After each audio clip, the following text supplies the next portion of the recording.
แกงปลาคำคุณนะ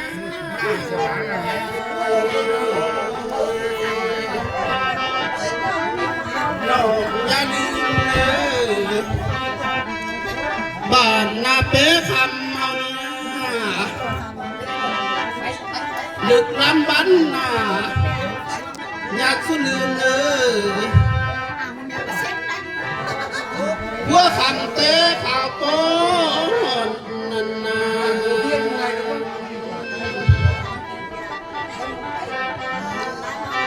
น้องผู้เมื่อทำมือละเอ้ยน้องอย่าเจ็บขับกาให้เนื้อนางเอ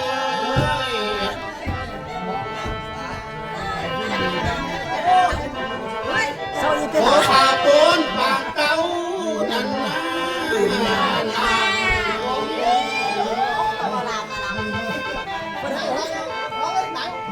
ร้านอย่าลืม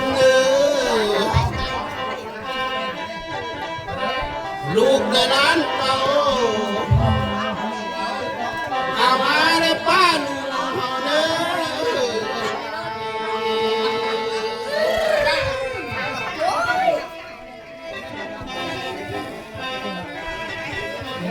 น้องเมื่อทำคุณละเอ้ย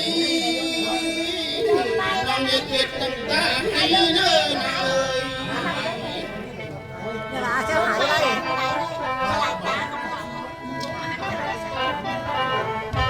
ก็ขัวเก่าเขาดังนางเอ้ยนางเอ้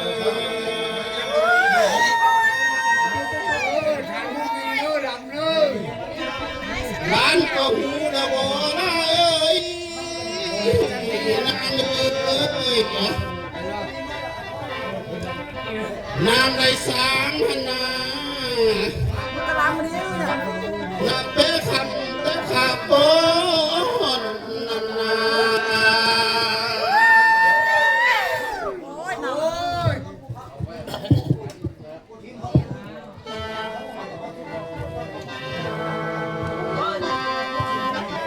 นางอย่าลืมเนื้อร้านเอ้ยนางเอ้ยน้องให้น้องเมื่อเปิดเป็นแล้วเห็นบรรลุเปิดปกหน้าข้าพเจ้าล้านสาวอีลา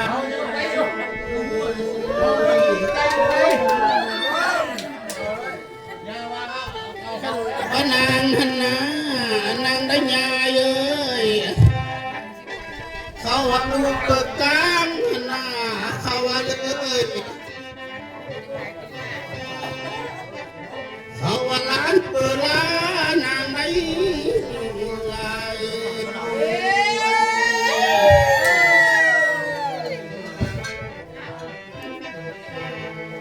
นางนะอย่าได้ลืมเนอว่าวันลุงเล็ดป่าก็ข่าวตีกวนมาได้ลาย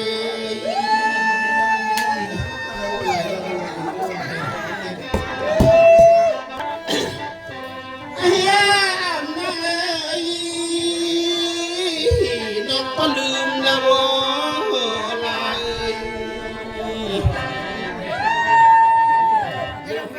ลืมสะพักกัดกงนะนับเป็นคำมานะดูเป็นรุ่นนาเนี่ยนางนั่นนะ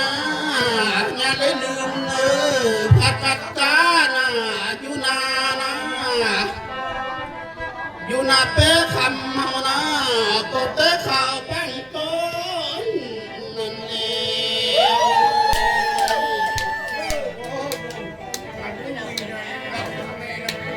นางนั่นนะอย่าได้ลืมเลยก็ฝากการหน่อยก็งอยวันน่ะเป๊ะคำเอาเนอะ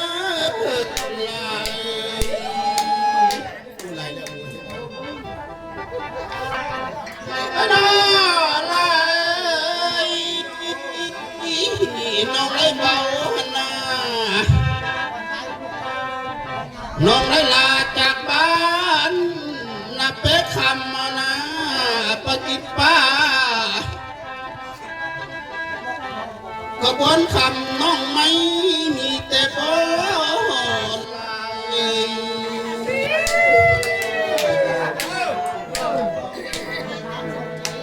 อย่าได้ลืมเลยปากน้อยก็คอยบ้านร้านคำนางลาย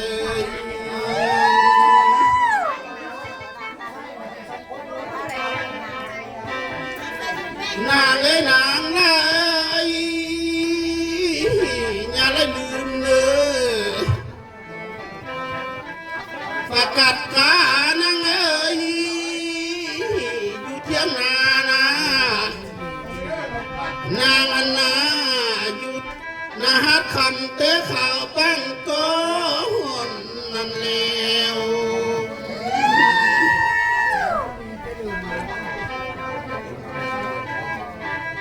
อย่าได้ลืมเด้อนาง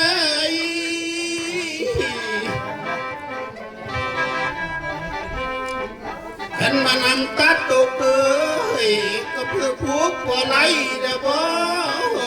ไหล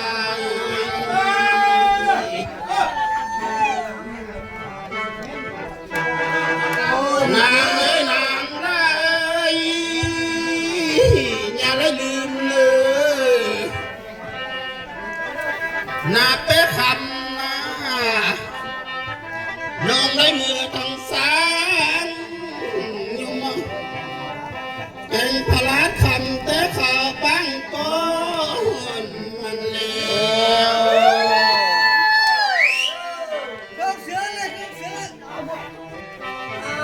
เห็นแบบถูกยักหายเลยเป็นหนักตักตัง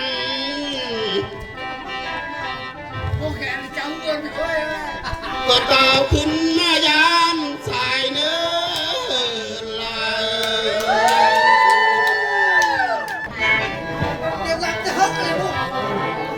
ไว้นอนลายไอ้คำลาเมื่อบ้านคนเดียวนาเป๊ะคำบนใจอยู่นั่นแหละ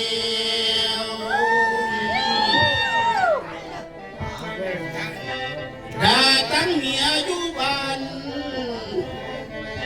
อภัยคอยผู้นั่งลำคนไหล เอาลากันเด้อวันนี้เสียงคำรำจากพ่อใหญ่ เราอยู่เขาใกล้กันกี่ปีเลยนะ พ่อจันดีเสียงคำรำจากพ่อจันดีเด้อบ้านนาแปะคำเฮานี่แหละบุญมีวะอ้าวบุญมีนะจันดีจันดีพ่อจันดี กันนี้เนี่ยรู้แล้วฐานมันมีแล้ว เอากันนี้หมดกันนี้ พ่อจันดีบ้านนาแปะเนาะขอบใจเด้อทุกคนที่ติดตามชมพ่อจันดีคำรำมื้อนี้ม่วนหลายเพิ่นว่าอย่าลืมผักกาดอย่าลืมผักกาดนี่ก็อย่าลืมผักกาดนี่ก็เมื่อกี้มาผักกาดยวนข้างหน้าเนาะผักกาดน้อยอย่าลืมผักกาดน้อยโอ้ โอ้ยแม่เซ็นมาบุญไทย เจ้าเมืองทางไกลนะอย่าชื่อลืมเลยนะเป๊ะคำเฮานะเต๊ะข่าวก่อนกี้